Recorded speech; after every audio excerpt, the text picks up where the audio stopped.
Maths में मैं आप सभी को एक बात पहले बोलना चाहूँगा कि आप लोग कभी प्री के लिए स्ट्रैटेजी लेकर मत चलिएगा कि हाँ हमेशा इस बार जो है तैयारी करेंगे तो प्री का सोचेंगे और अगली बार जब तैयारी करेंगे तो मेंस का सोचेंगे। ये आपको कुएं में ढकेलेगा, आपसे डबल मेहनत करवाएगा और रिजल्ट भी कुछ नहीं आएगा। तो पहले दिन से ही ऐसे रखो कि मुझे कंप्लीट मैथ चाहिए, मुझे कंप्लीट मैथ पढ़ना है, मुझे कंप्लीट तरीके से तैयारी करनी है।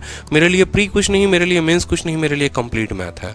ठीक है, कंसेप्ट मैथ्स में आप दो चीजें करोगे, एक अरिथमेटिक और एक एडवांस। दो पोर्शन होते हैं मैथ्स का सिलेबस में, अरिथमेटिक और एक एडवांस। ठीक है, अरिथमेटिक का पोर्शन क्या होता है, देखो बड़े अच्छे तरीके से मैंने फिर से ब्लॉक बनाकर आपको बताया है। ठीक है, कि अरिथमेटिक में पहला चैप्टर परसेंटेज, प्रतिशत, लाभ हानि, ठीक है, कंपाउंड इंटरेस्ट, टाइम वर्क, इस तरीके से पूरा मैंने मैथ का सिलेबस आपको दे दिया है। ठीक है, ये सिलेबस जो है इसके साथ इनकी वेटेज भी दे रखी है कि देखो प्री में जो परसेंटेज से 1 से 2 सवाल, प्रॉफिट लॉस के 2 सवाल पक्के ही आएंगे, कंपाउंड इंटरेस्ट के 2 सवाल पक्के हैं आएंगे। ठीक है, उसके अलावा पार्टनरशिप का कभी कभी क्वेश्चन मिलता है, कभी नहीं मिलता, साझेदारी का। ठीक है, तो एक एक बात यहां पर है। एडवांस में देखोगे तो एडवांस जैसे बदलता है तो एक तरीके से अगर आप देखेंगे तो अरिथमेटिक के 15 सवाल कुल बनते हैं। ठीक है, और यहां पर एडवांस में आओगे तो यहां 10 सवाल यहां से बन जाते हैं। ज्योमेट्री के 3 सवाल मिलते हैं, मेंसुरेशन 2D और 3D के 2 सवाल, इस तरीके से ट्रिग्नोमेट्री के 2 सवाल, algebra, number system, data. Data interpretation के अकेले 4 सवाल आते हैं। अगर आप पिछले पेपर देखेंगे टीसीएस ने जितना कंडक्ट कराया है तो डाटा इंटरप्रिटेशन के 4 सवाल पक्के होते हैं। तो ये आपका कंप्लीट मैथ का सिलेबस था। लेकिन मैथ में स्ट्रैटेजी क्या हो, सिलेबस भी देख लिया, किताबें से पढ़नी है कि वीडियो से पढ़ना है कि पीडीएफ लगाना है, कैसे करना है, क्या करना है कि जिसमें मैथ में आपके 50 में 50 है। तो सेम तरीके से यहां पर भी 2 लेवल पर बात की जाती है, 2 स्टेज पर बात होती है। पहला स्टेज है आपका सिलेबस कंप्लीट करना और दूसरा स्टेज है आपका प्रैक्टिस करना।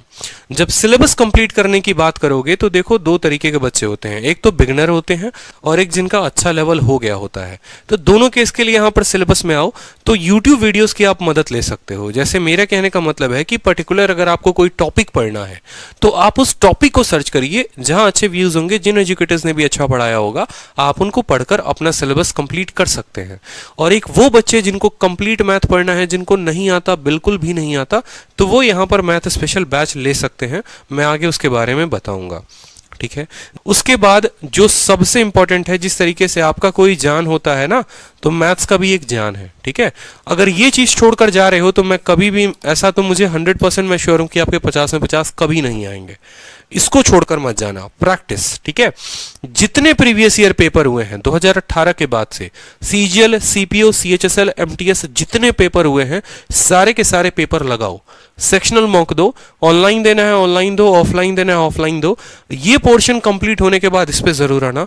90% जो क्राउड होती है वो इसी पर टिकी हुई होती है। ठीक है, वो कभी अपने सिलेबस के जोन से बाहर ही नहीं आते। उनका सिलेबस ना पहले कभी खत्म हुआ था और ना 2 साल बाद भी खत्म होगा। रीजन क्या है, क्योंकि आप स्ट्रिक्ट होते हैं। जब तक आप माइंड से ये नहीं सोचेंगे कि एक इंस्पेक्टर बनना है, एक इनकम टैक्स इंस्पेक्टर बनना है, प्रिवेंटिव ऑफिसर बनना है, तो भाई इतने से तो काम नहीं चलेगा, बहुत कुछ करना पड़ेगा। ठीक है, उसके लिए आपको थोड़ा सा मूव होकर यहां पर आना पड़ेगा।